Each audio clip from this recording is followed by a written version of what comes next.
भारत की धरती पर कई महान साम्राज्य हुए, लेकिन जो ताकत, रणनीति और दूरदर्शिता मौर्य साम्राज्य में थी वो बहुत कम देखने को मिलती है। बहुत पुराने समय की बात है, जब भारत छोटे छोटे राज्यों में बंटा हुआ था।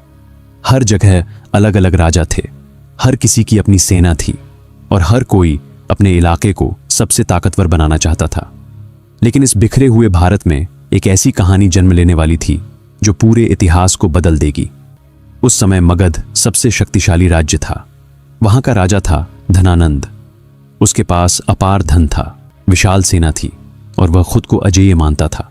लेकिन उसके अंदर एक कमी थी, घमंड।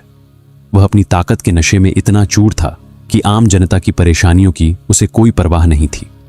इसी समय एक और कहानी शुरू हो रही थी, एक ऐसे लड़के की जिसके पास न पैसा था न कोई बड़ा नाम। उसका नाम था चंद्रगुप्त। वह साधारण परिवार से था, लेकिन उसकी आंखों में कुछ अलग था, एक सपना, एक आग जो उसे बाकी लोगों से अलग बनाती थी। कहते हैं कि बचपन में ही चंद्रगुप्त में नेतृत्व की झलक दिखाई देने लगी थी। वह अपने दोस्तों के साथ खेलते समय भी राजा बनने का अभिनय करता था। लेकिन यह सिर्फ खेल नहीं था, यह उसके अंदर छुपी हुई महत्वाकांक्षा थी। एक दिन उसकी मुलाकात एक ऐसे व्यक्ति से हुई जिसने उसकी जिंदगी बदल दी।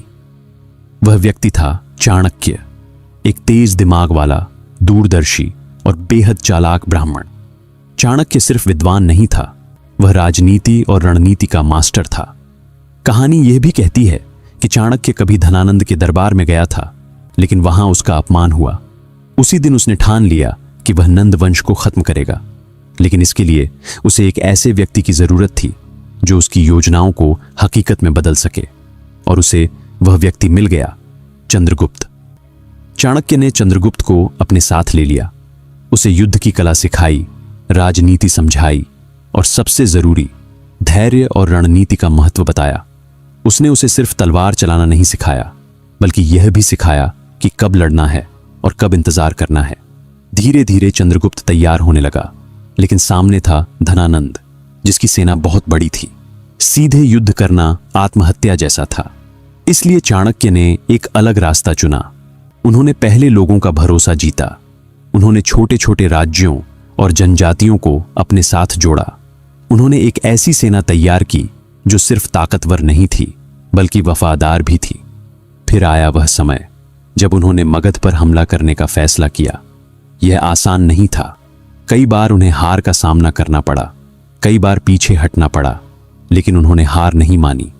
आखिरकार एक दिन ऐसा आया जब चंद्रगुप्त और उसकी सेना ने धनानंद को हरा दिया। मगध पर कब्जा हो गया और नंद वंश का अंत हो गया। यहीं से शुरू हुआ मौर्य साम्राज्य।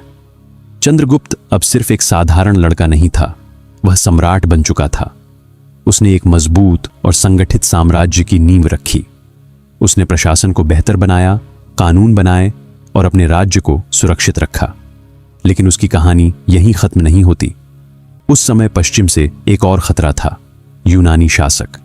सिकंदर महान भारत तक आ चुका था और उसके जाने के बाद उसके जनरलों ने कई इलाकों पर कब्जा कर लिया था। चंद्रगुप्त ने उनका सामना किया और उन्हें हराया। इससे उसका साम्राज्य और भी मजबूत हो गया। उसने उत्तर पश्चिम भारत तक अपना विस्तार किया और एक विशाल साम्राज्य खड़ा कर दिया। चंद्रगुप्त के बाद उसका बेटा बिंदुसार राजा बना। उसने भी साम्राज्य को आगे बढ़ाया, लेकिन असली मोड़ आया उसके बेटे अशोक के समय। अशोक बचपन से ही तेज और महत्वाकांक्षी था, लेकिन वह थोड़ा कठोर स्वभाव का भी था। जब वह राजा बना तो उसने अपने साम्राज्य को और विस्तार देने का फैसला किया। उसका सबसे बड़ा युद्ध था कलिंग का युद्ध।